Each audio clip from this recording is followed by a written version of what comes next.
Dans toute la vaste fresque du Seigneur des Anneaux, il existe un personnage qui échappe à toutes les règles, à toutes les catégories et même à toute logique.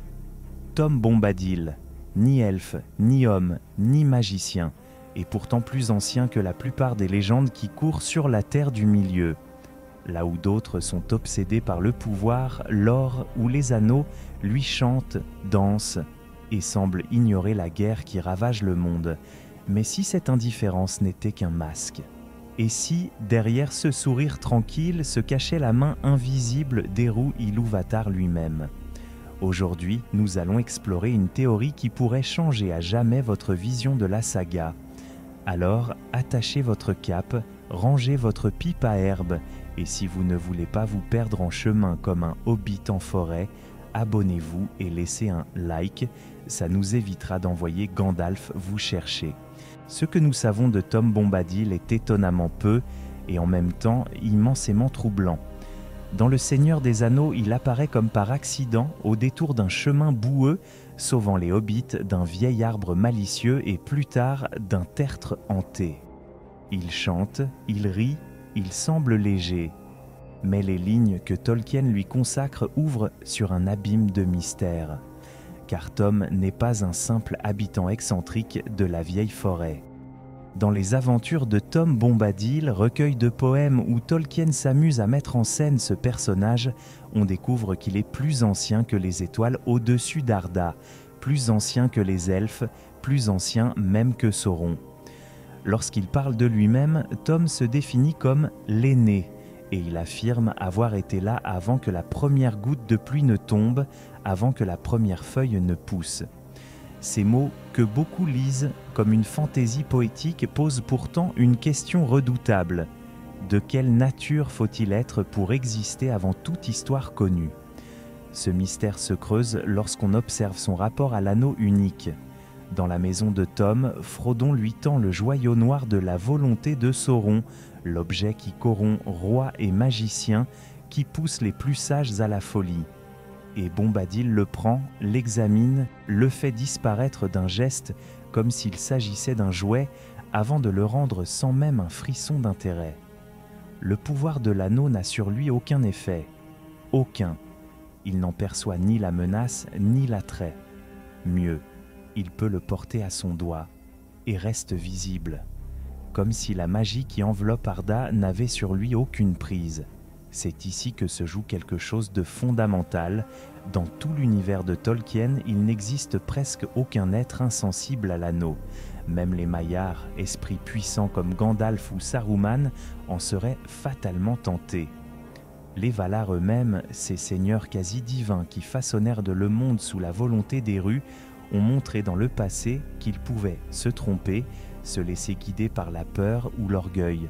Mais Tom, lui, semble hors jeu, en dehors du système même de force et de tentation qui gouverne Arda. Alors, qu'est-il? Certainement pas un homme, il ne vieillit pas, ne meurt pas. Pas un elfe non plus. Il ne partage ni leur lien avec la lumière des deux arbres, ni leur mélancolie. Pas un nain, ni une créature issue d'Olé. Pas un Maia, du moins pas au sens connu. Aucun esprit envoyé par les Valar n'agit de façon aussi indépendante, ni ne limite son domaine à un si petit territoire. Et s'il était un Vala, pourquoi resterait-il confiné aux limites de la vieille forêt? Ce confinement d'ailleurs intrigue. Tom ne quitte jamais sa région, pas plus qu'il n'intervient dans les affaires du vaste monde. Les elfes connaissent son nom, certains en parlent avec respect, d'autres avec une pointe d'incompréhension, comme si sa présence était une énigme insoluble. On dirait un gardien attaché à un poste précis, chargé de veiller sur un lieu, une frontière, ou peut-être un secret que nul ne doit franchir. Une hypothèse vertigineuse s'impose, et si Tom Bombadil n'était pas une créature issue d'Arda? Et s'il avait été placé là par Eru Ilúvatar lui-même, directement, sans passer par les Valar? Dans l'œuvre de Tolkien, Eru n'intervient presque jamais de manière directe dans le monde. Ses rares actions sont décisives, la création des enfants d'Ilúvatar, la chute de Númenor, l'envoi des Istari. Mais il n'est pas impossible d'imaginer qu'il ait aussi envoyé un témoin silencieux, un agent libre de toute influence, pour observer, protéger ou garantir que certaines forces demeurent en équilibre. Tom pourrait être cet agent, un esprit placé en marge de toutes les lois connues, insensible à la corruption parce qu'il ne fait pas partie du tissu même de ce monde. S'il en est ainsi, alors chaque sourire, chaque chanson, chaque geste de Bombadil ne serait pas un hasard, mais une mission. Une mission si bien cachée que même les plus grands sages ne voient en lui qu'un vieil homme étrange aux bottes jaunes. Et peut-être est-ce justement là, dans cette discrétion absolue, que réside le cœur de son mystère.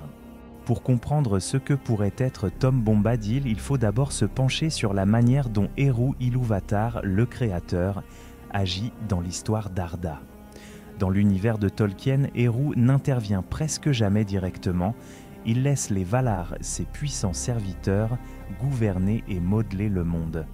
Mais lorsque l'équilibre de toute la création est menacé, il brise le silence. Ce fut le cas lors de la chute de Númenor, quand les hommes de l'île, enivrés de puissance, défièrent les Valar et marchèrent sur les terres immortelles. Ce fut encore le cas lorsqu'il permit aux enfants d'Ilúvatar, elfes et hommes, de naître en dehors de la musique prévue par les Valar. Et ce fut lui qui, dans les âges plus récents, inspira l'envoi des Istari, ces mages venus de l'ouest pour contenir l'ombre de Sauron. Dans toutes ces interventions, un point commun: Eru ne manipule pas directement les événements. Il envoie des acteurs, place des pièces sur l'échiquier et laisse le jeu se dérouler. Et si Tom Bombadil était l'une de ces pièces, une pièce très particulière, non pas un champion qui se bat, mais un gardien qui observe. La vieille forêt, son domaine, n'est pas un lieu anodin. Elle se trouve aux portes de la comté, en bordure de territoire que Sauron aurait eu tout intérêt à infiltrer. C'est une région ancienne, empreinte de magies oubliées, où les arbres se souviennent et où la terre elle-même semble respirer. C'est aussi une frontière. À l'ouest, les collines paisibles des Hobbits. À l'est, les terres plus sauvages qui mènent, tôt ou tard, vers l'ombre. Si l'on voulait placer un gardien invisible, un veilleur dont la seule présence empêcherait certaines forces d'avancer, c'est ici qu'on le mettrait. Tom ne quitte jamais ce territoire et cela pourrait être une contrainte autant qu'un choix, comme si sa mission n'existait qu'à l'intérieur de ce périmètre. Peut-être est-il lié à un serment ou à un ordre ancien donné non pas par les Valar, mais par Eru lui-même. Ce rôle n'exigerait pas de combats épiques, mais une vigilance constante. Empêcher que quelque chose ou quelqu'un ne franchisse une limite invisible. On pourrait imaginer que cette mission concerne un secret plus ancien que l'anneau unique lui-même. Après tout, la vieille forêt et les hauts des Galgal recèlent des vestiges de royaumes oubliés et d'entités venues des âges obscurs. Ce que Tom protège pourrait ne pas être un objet, mais un équilibre, un état du monde. Sauron, avec toute sa ruse, n'a peut-être jamais pu ou voulu s'en emparer, parce qu'il sait ou pressent que ce territoire ne peut être soumis à sa volonté. Cette hypothèse explique aussi l'étrange attitude de Tom face aux événements de la guerre de l'anneau. Là où d'autres se précipitent pour agir, lui reste à sa place. Ce n'est pas de l'indifférence, c'est la certitude que sa mission n'est pas là. Comme un guetteur qui ne quitte jamais sa tour, même lorsque les batailles grondent au loin, parce qu'il sait qu'une seule brèche dans sa vigilance pourrait être fatale. Peut-être qu'Eru, voyant les âges défiler et les pouvoirs se lever puis s'effondrer, a compris qu'il fallait, quelque part dans le monde, une constante inaltérable, un être hors du temps, invulnérable aux corruptions, témoin silencieux du déroulement de l'histoire. Un être qui ne prend pas parti mais dont l'existence même est une forme de protection. Tom Bombadil pourrait être cette constante. Et si l'on pousse la réflexion plus loin, il est possible que sa mission soit déjà accomplie ou qu'elle se joue encore discrètement à l'ombre des grands récits. Car dans un monde où les héros brandissent des épées et où les rois tombent pour un trône, il est facile d'oublier que certains combats se gagnent simplement en restant là immuable à la frontière de l'inconnu. Peut-être qu'un jour, si les archives d'Héroux pouvaient s'ouvrir, on découvrirait que le sort de la Terre du Milieu n'a pas seulement reposé sur les épaules de Frodon, d'Aragorn ou de Gandalf, mais aussi sur un vieil homme en bottes jaunes, chantant au milieu des bois, invisible au regard des puissants, mais connu du Créateur depuis le premier jour. Les indices de la véritable nature de Tom Bombadil ne sont pas nombreux, mais ils sont dissimulés à la vue de tous, comme des pierres couvertes de mousse dans un vieux chemin. Et pour les percevoir, il faut se replonger dans ces rares apparitions dans Le Seigneur des Anneaux. La première rencontre entre Tom et les Hobbits survient alors que Frodon, Sam, Merry et Pippin se sont aventurés dans la vieille forêt. Un lieu déjà inquiétant, lourd de murmures anciens, où les arbres semblent animés d'une volonté hostile.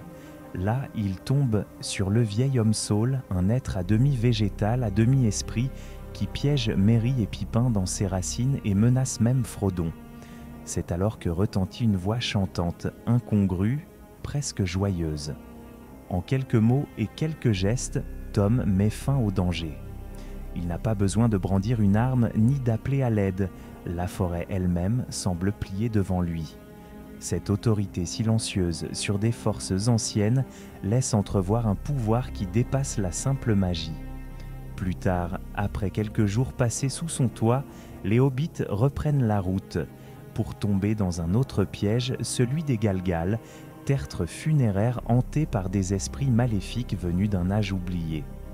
Frodon, seul rescapé d'une paralysie surnaturelle, entend alors à travers la brume la voix de Tom qui accourt à son appel. Là encore, l'entité qui menace n'est pas un ennemi ordinaire. Elle appartient à un monde plus ancien que le Troisième Âge, un vestige des guerres primitives. Et là encore, Tom la dissipe comme on chasse une ombre au matin. Ces deux interventions ne sont pas anodines, elles ont lieu à un moment où les Hobbits sont encore naïfs, fragiles et surtout loin des protections de Gandalf. Sans lui, l'aventure aurait pu s'achever avant même d'avoir commencé. On pourrait croire à une coïncidence. Mais si l'on considère Tom comme un agent discret des rues, alors il n'apparaît pas par hasard. Il se manifeste exactement là où il faut, au moment précis où l'équilibre du récit pourrait basculer. Et pourtant, lorsqu'il est question de former la communauté de l'anneau à Fontcombe, Tom est évoqué comme possible membre. Après tout, qui d'autre pourrait résister à la tentation de l'anneau mieux que lui ? Mais Elrond et Gandalf écartent cette idée. La raison officielle, Tom n'obéirait pas aux appels à l'aide et il se désintéresserait du reste du monde. La raison officieuse pourrait être bien différente. Peut-être que Tom lui-même a refusé, non par paresse ou désinvolture, mais parce que sa mission ne lui permet pas de quitter son territoire. S'il est lié à un ordre supérieur, alors il sait que son rôle n'est pas de porter l'anneau, ni de l'escorter, mais de rester à son poste. Quitter la vieille forêt c'eût été abandonner la frontière qu'il garde. Et un gardien qui quitte son poste, même pour sauver le monde ailleurs, ouvre la porte à d'autres périls. Le dernier indice se trouve presque à la fin de l'histoire. Après la destruction de l'anneau, Gandalf accompagne les Hobbits dans leurs derniers jours de voyage. Mais à un moment, il s'arrête. « Je dois aller voir Bombadil », dit-il. Pourquoi ? Tolkien ne le précise pas. Nous ne savons rien de cette entrevue. Était-ce une simple visite amicale ou un rapport, un échange entre deux figures qui savent plus qu'elles ne le disent ? La formulation de Gandalf et le ton presque complice qu'il emploie laissent entrevoir qu'il existe entre eux une compréhension tacite. Si Gandalf, Maïa envoyé par les Valar, se détourne de sa route pour voir Bombadil juste après la fin de la mission des Istari, c'est peut-être parce qu'il sait que cet étrange vieillard n'est pas seulement un voisin pittoresque de la comté. Peut-être est-il venu lui annoncer que l'équilibre est restauré, que la menace est écartée, ou simplement saluer un autre serviteur, non des Valar, mais des rues, avant de quitter la terre du milieu. Quoi qu'il en soit, ces rares scènes où Bombadil intervient ou est mentionné ne sont pas de simples parenthèses dans le récit. Elles sont comme des coups de pinceau discrets qui, vus de loin, dessinent l'ombre d'un personnage bien plus vaste que ce qu'il laisse paraître. Et c'est peut-être cette discrétion, cette absence d'explication directe qui rend son rôle encore plus fascinant. Si Tom Bombadil est réellement un agent envoyé par Eru Ilúvatar, alors son plus grand succès est d'être passé inaperçu. Dans un monde où les héros portent des épées, mènent des armées et inscrivent leurs noms dans les champs, Tom, lui, chante pour les arbres, parle aux rivières et ne cherche aucune gloire. Et c'est peut-être précisément cette absence de reconnaissance qui garantit l'efficacité de sa mission. Dans l'œuvre de Tolkien, tous les mystères ne sont pas faits pour être résolus. Le professeur lui-même aimait laisser des zones d'ombre, non par oubli, mais parce que le mythe vit aussi de ce qui échappe à l'explication. Le cas de Bombadil en est un exemple parfait, trop étrange pour être expliqué par les catégories connues, trop ancien pour être un simple mortel et trop libre pour appartenir à une puissance définie. Peut-être qu'il est un témoin éternel placé là pour rappeler que la Terre du Milieu ne se réduit pas à la lutte entre le bien et le mal, qu'il existe des forces plus anciennes indifférentes aux anneaux comme aux trônes. Ou peut-être est-il le sourire d'Eru, une présence bienveillante destinée à rappeler au peuple d'Arda que tout n'est pas perdu tant que quelqu'un continue de chanter. La vérité, nous ne la saurons sans doute jamais, et c'est ainsi que cela doit être, car si Tom Bombadil est vraiment un agent secret du Créateur, alors il ne peut être découvert, pas même par les lecteurs les plus attentifs. Mais au fond, n'est-ce pas cela qui le rend si fascinant ? Le soupçon qu'un personnage apparemment secondaire pourrait être, en silence, l'un des plus importants de toute l'histoire. Et maintenant, si vous voulez continuer à explorer les recoins cachés de la Terre du Milieu, abonnez-vous et laissez un like, sinon je demanderai à Tom Bombadil de venir chanter devant votre porte jusqu'à l'aube.